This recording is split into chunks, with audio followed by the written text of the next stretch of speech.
Akhirnya yang mirip itu kemudian kami cross-check dengan penampilan dari Bareskrim. Jadi yang kami gunakan sebagai bukti sahih adalah yang ditampilkan Bareskrim, meskipun itu hanya berupa fotokopi dan terlipat. Tapi meskipun berupa fotokopi dan terlipat, itu ditampilkan di institusi resmi milik negara, yaitu Bareskrim.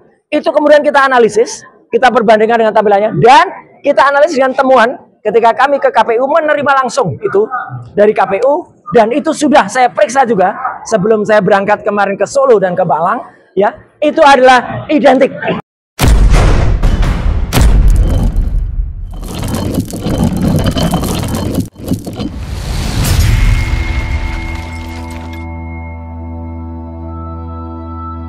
Ada beberapa poin penting yang ingin kami sampaikan. Yang pertama, tadi disebut-sebut oleh Pak Kosinudin, apa itu bukti yang kami terima dari KPU, Komisi Pemilihan Umum.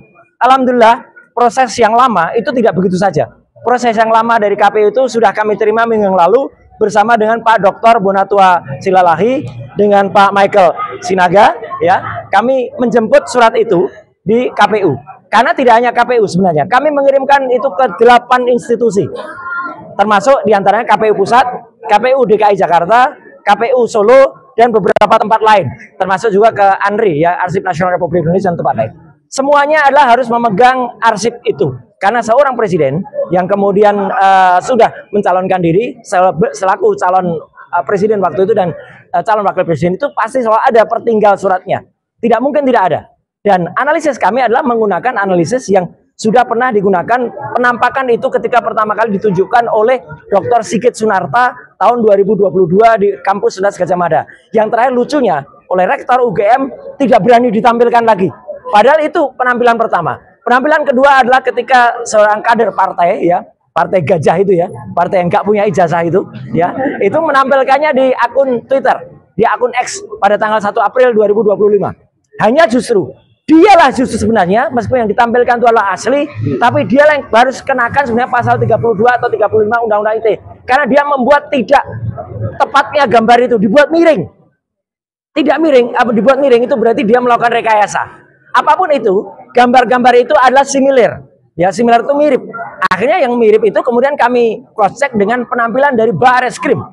Jadi yang kami gunakan sebagai bukti sahih adalah yang ditampilkan Bareskrim, meskipun itu hanya berupa fotokopi dan terlipat.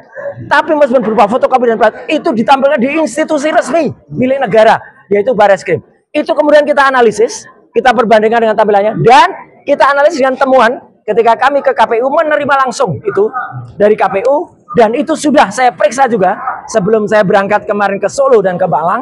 Ya, itu adalah identik.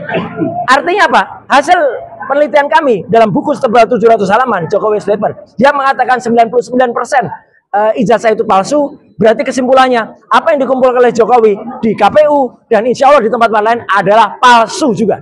Jadi itu yang paling penting, 99,9% ijazahnya adalah palsu. Dengan demikian, maka kami sangat menghormati, mengapresiasi apa yang disampaikan oleh mantan Kabar Eskrim, ya, Pak Susno Duaji, dalam acara di salah satu TV bersama dengan Pak Herman, Pak Herman, yang mengatakan kasus di Polda Metro Jaya harus dihentikan karena tidak sesuai dengan apa yang ditulis. Karena ijazahnya tidak terbukti asli. Kalau ijazahnya palsu, berarti apa? Berarti pasal pencemaran nama baik, apalagi penghinaan, fitnah itu juga tidak ada. Justru kasus yang ada di Bareskrim ini harus dibuka kembali. Maka surat itulah tadi. Jadi nyambung ya kronologinya. Surat itu tadi yang dibuka. Dan ini